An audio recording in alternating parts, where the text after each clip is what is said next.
Ay guys, pupunta nga po kami dun sa Baycobo dahil dyan po yung noon ang pinakasikat na beach dito sa Suton.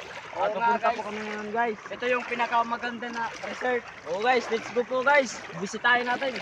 So guys, nandito na pala kami sa amin. Gusto pupunta. Saan guys? Ito po, tignan po natin muna. Natin guys, sunog ka naman po guys. Ito kasi yung pinaka Daniel Padilla.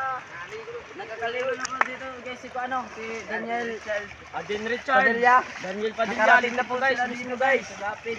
Dito lapit guys. Dito po guys, Baycobo guys. Tingnan natin guys, kung okay pa guys. Hindi na tumayos guys. Sira na yun guys yung bubong guys. Guys, sira na yung bubong. Guys.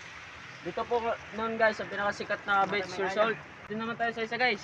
Kasi mayroon ano, may bantay. May bantay na aso. Shooting dati si ano, Marian Rivera. Si Juan Marian Rivera dito nag-shooting noon ng Dito sila Marimar. Don Serena. Dong Serena ni Jezebel dito po guys. What's up guys? Dito siya tumakbo. Dito po sa ano na nagkita sila ng kanyang ano Mo bro. kanyang live. Ito po yung ano, sira-sira na po. Sira na po guys. Nandito na po kami guys. Tingnan nyo guys yung atap Pero nila. mabuti naman siya.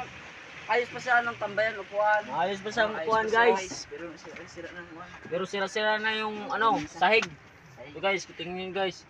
Dito po guys noon pinakasikat guys na beach. Kaya marami dito noon naliligo. Ngayon wala na kasi Nakarating sira-sira dito yung ano, mga artista, kahit Oo. sino na artista, mga sikat. na. Sikat. At Dito, mga guys. taga-ibang bansa nakarating dito. Ito guys. Ito naman tayo guys sa pangatlong Wala pa. Baycobo guys.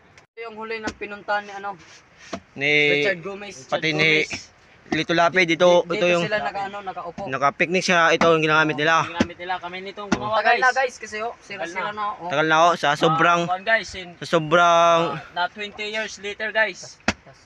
Butahan dito. What? Tagkita guys. guys, itong aduyan guys, ginamit pa ito guys ni Marian Rivera guys sa pagganap na guys na Marimar guys. Dumuyan siya dito guys kasi nagpapahangin siya at dito naman nakaupo si Dingdong sa kanyang uluhan.